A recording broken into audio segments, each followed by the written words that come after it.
Hi, my name is Will, and welcome to the Distorted Transmission for this week. I have the two brothers, Lewis and Henry from Alien Weaponry with me today. How are you guys?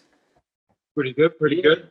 You're about to drop your second album entitled Tangaroa on the 17th of this month. Can you tell me about the recording process? For example, when and where it was recorded and how long you were in the studio for? We started recording it at Roundhead in early March, so it was just after we played the town hall show on the 6th of March. I don't know why I remember that date, but it's kind of stuck in my brain now. But yeah, we got into the studio to start doing drum tracking, and actually got about a day's worth of stuff done, and then went into lockdown. So that kind of put the brakes on everything, which meant that we had to, go back up and just kind of focus on, I guess, polishing the tracks even more than we already had. So after that lockdown, we actually got back into Roundhead and did all the drums, bass, guitars in Roundhead, and then the vocals we actually did up here. So we've got a home studio here in Waipu, where we did all of the vocals, and we did some guitar parts as well. So like the guitar solo for Unforgiven, that was actually done up here, as well as like all the sound effects work and all the tonga chord all being played on the album. Cool. I've had a chance to listen to the new album, and I'd say the two tracks that appealed to me the most were Tangaroa and Kaifatu. I'm also of Maori descent, but I can't speak Māori, which is probably the same as about 95% of your audience, to be honest. Tangaroa is obviously about the god of the sea, I know that much, and Kaifatu, I presume, is about Kereopa Te Rao. Is that right? Yeah. So maybe Lewis, could you tell me a little bit about Tangaroa and the lyrics of the song? And maybe after that we'll go to Henry. Maybe Henry can explain Kaifatu for me. I was actually inspired to write that song last year. So I've been getting into surfing kind of semi-recently, and I went out with my mate to a West Coast beach just after a storm, so the sea was pretty rough. And just the amount of plastic I saw washed up on the shore was pretty mind-blowing, to be honest. Like, I'd never really seen the problem for myself. I'd always kind of heard about it or, seen it on videos in the news and whatnot. But to actually see it for myself, that was the thing that really kind of pushed me to want to write that song. And yeah, basically that song's kind of in speaking to everyone about how we are suffocating and destroying our oceans with, all the plastic and the garbage and the overfishing and all of that stuff. So we really wanted to kind of put a message out there in this album. So it's kind of based on the abuse of the ocean itself. Cool. Yeah. Good answer. Okay, Henry, it's up to you now. We're going to talk about Kaifatu. Kaifatu, yeah. It was actually about Karl Volkner, which is the missionary that was involved in all of this. So pretty much the story goes, Kereopa Te Rao had a lot of his family actually died in an incident where British kind of colonial troops locked a bunch of people in a building and set it on fire. And him and a few others believed that it was Karl Volkner passing messages on to the government and kind of acting as a government spy. Karl Volkner was responsible for that. So in order to enact revenge, they actually took him prisoner at his church in Opotiki and hung him from a willow tree outside his church. And he and his followers, the Paimari there, so he was a leader of this kind of rebel group. They captured him, hung him, and then proceeded to start eating him and drinking his blood. So you can obviously tell it's a pretty kind of brutal story, which is kind of what inspired me to write a song about it. But the thing that gained him the nickname Kaifatu, or Eye Eater, as it is translated to, is he actually plucked his eyes out as a kind of final act of desecration to him, and named one of them as the Queen in English rule, and one of them as the government. So, but for him, like that was kind of what he was infamous for, and he would do it several more times throughout his life, and that kind of earned him the nickname Kaifatu. And yeah, I mean, it's just a really kind of brutal story, and I think it's something that, you know, most New Zealanders know nothing about of New Zealand's history. It's kind of still quite recent. Like, you know, we're talking mid 1800s here, and it's still kind of, I guess, relevant. You know, they were I guess the Paimari were a large part of, I guess, colonial, like, you know, a resistant force to colonial rule. Colonial defiance, And right? yeah, they were, I guess, one of the kind of major reasons for the British actually having trouble colonizing New Zealand. So it was something that kind of just spoke to me when I heard the story, and I was like, shit, man, I've got to write a song about this. Metal music quite often demands brutal lyrics, so that's definitely up there. Cool. All right, next question. Let's move along. I thought I might ask you guys what your favorite tracks off the album were. Yeah, it's funny that you asked me to talk about Kaifatu, because actually that is, I mean, musically especially, it's my favorite track, and I think the track that I'm most proud of on the album. You know, it's something, you know, that we really kind of pushed ourselves musically to write, and yeah, like for me, I just love playing the song as well, and I think it'll go down really well live. Right, Lewis, have you got a favorite? Kind of depends on my mood. I really love Hatupatu, and I also really love Unforgiving, because it's such a personal song to me. So it'd have to be between those two, but I can't really decide on that one. All right, so I watched the video for Buried Underground that came out about a month ago, and I wonder what was up with all the elbows and the stomping thing that everyone was doing in the clip. Can you elaborate on that? What was that?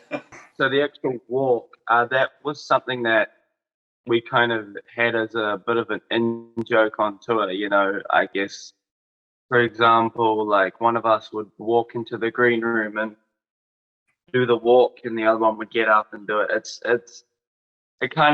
started off as a joke, but we kind of wanted to give fans a chance to kind of be part of our next music video. So You know, it's kind of like, how do we do something that's like easy enough for people to just do, and Right. they don't have to sit practicing it, and that kind of ended up being the answer for us. And, you know, when we thought of it, it didn't really relate to the video very much. Well, to the song, I should say, very much, but it ended up working out quite well, like giving that kind of sense of, you know, what the fuck is happening, like things are just weird. Which is, I mean, the song is about a friend of Lewis's and mine who actually was in the psych ward because he was suffering from drug-induced psychosis. So it's about how that affected him and the people around him. So I guess it kind of represents that kind of state of mind that you might be in when you're going through something like that. Sort of a zombie sort of a state of mind kind of thing, because it did look kind of Yeah, zombie-esque. yeah.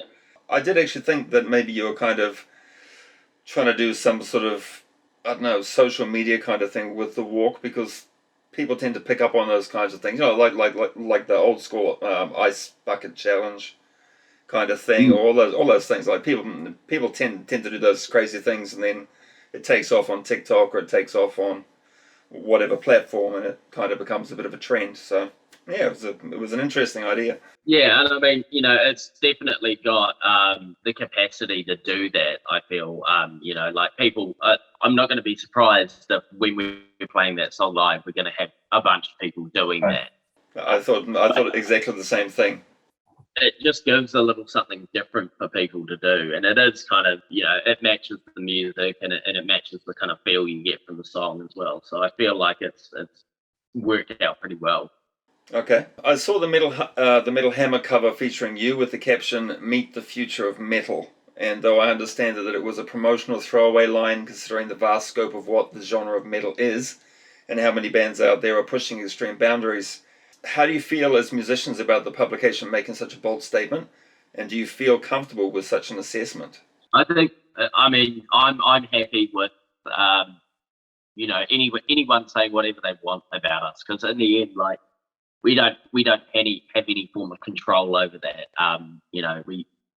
We can't make a magazine say that we're the future of metal. We can't make a magazine have a terrible review or a great review of the album. It's all, it gives you kind of like this look into what other people are feeling. So if they want to say that, that's fine with me. And honestly, like, I'm not really phased by it. I try not to think about stuff like that too much, because I know if I really focus on stuff like that, it's going to affect the way that I write songs as a musician. I'm going to start writing songs for other people rather than for, what I want to be doing and what I love. Okay. Lewis, do you have any additions to that? Yeah, pretty much what Henry said. I mean, obviously, it's I couldn't be happier with, pretty much the biggest metal magazine saying something like that about us. Like, that's a pretty humbling thing to hear. But yeah, like Henry said, I try not to focus on it, because when you do focus on stuff like that, sometimes it can build up some, unnecessary pressure in your mind.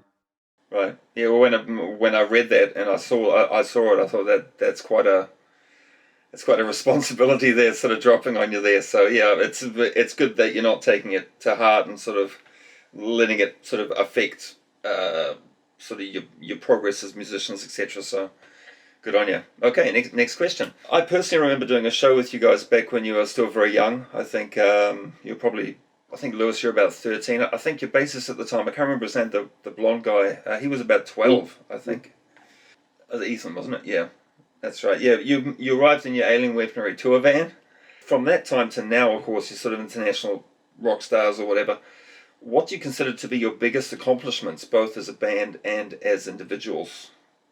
Getting to actually play Varkin has been like a massive thing for us, because that was a goal of ours from like real early days in the band. We wanted to be playing at Varkin before I was 20, and we actually managed to do that. Which, I mean, at the time we set the goal, we were just like, "There's no fucking way it's going to happen." But let's just say we're going to do this to push ourselves. And I think that was the kind of like one of the most kind of mind-blowing things we've had happen to date. So I think, like that first overseas tour, going to Europe and being able to do all of that was also like a massive accomplishment for us, because it is hard as a band from New Zealand to even traveling to tour Australia is like a difficult process. We're such an isolated country over here, and so just being able to get over there and do that, I feel is something massive. Lewis, do you have anything to add to that? Yeah, probably playing Barkin or Download Festival. But one thing that really kind of sticks out to me as far as kind of sentimental value-wise would probably be playing Metal Days the second year in 2019, just because that was like the first European festival that we'd ever gotten booked on, and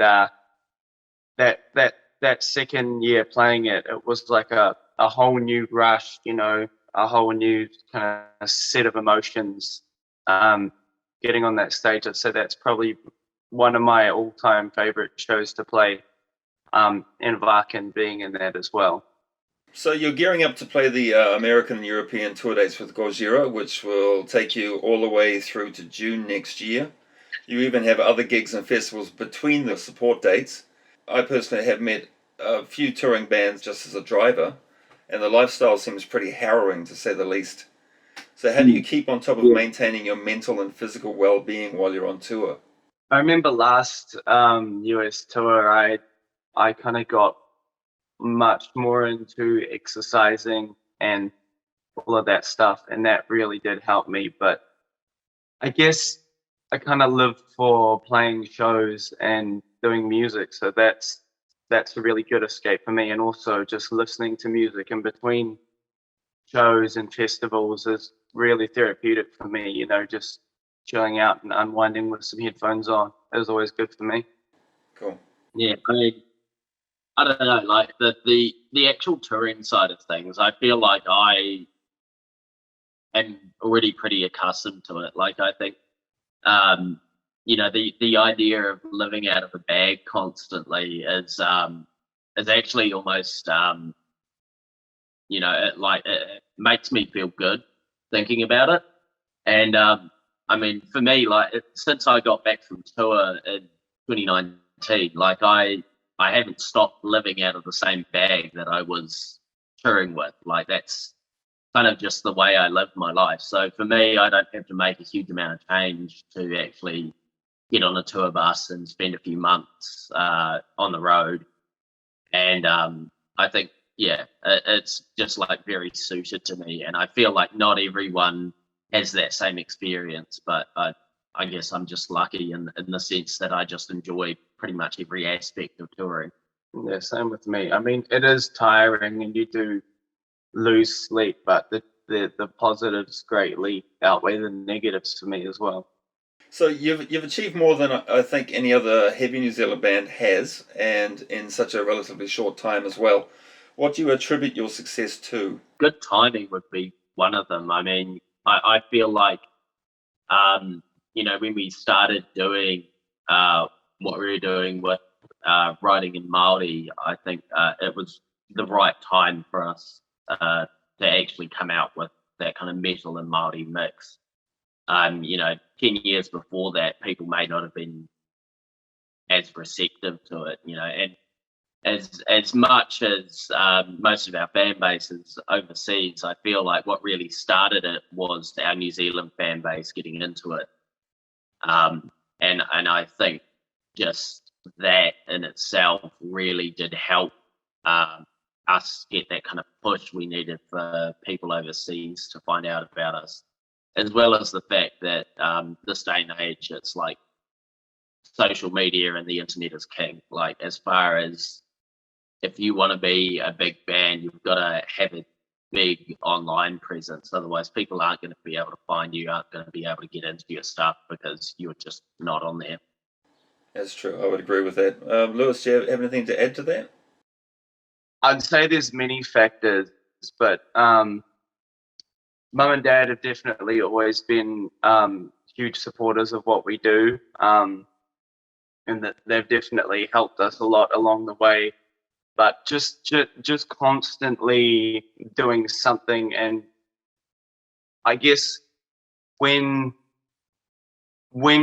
you go quiet, especially in this day and age, people do forget about you quite quickly. So we've always tried to, you know, be doing something, whether it be writing an album or touring or, you know, Releasing a video or posting stuff on social media. Like, I guess we've always constantly been trying to do something and trying to go, all right, we've done this, what's next? And I'd say that's helped us a lot along the years. The last thing I was going to ask you is if you'd like to mention or give a shout out to anybody in particular. Tell you what, something that we actually missed out entirely was actually a big part of, I think, why we got popular here in New Zealand is Paul Martin. He started playing our stuff on the Axe Attack, like, well before we had any properly recorded and studio tracked music. Like he was playing demos on the X Attack, and he was hugely influential to us right from when we first started really touring as Alien Weaponry.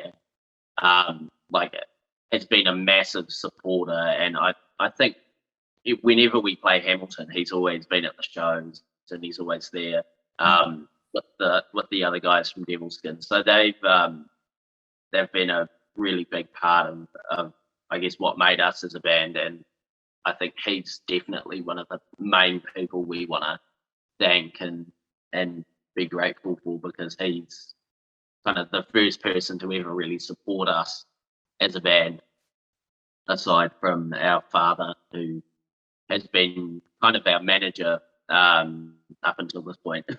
Anybody else you'd like to thank, Lewis? All our fans that support us and listen to our music, I guess. Yeah, everyone that's believed in us over the years.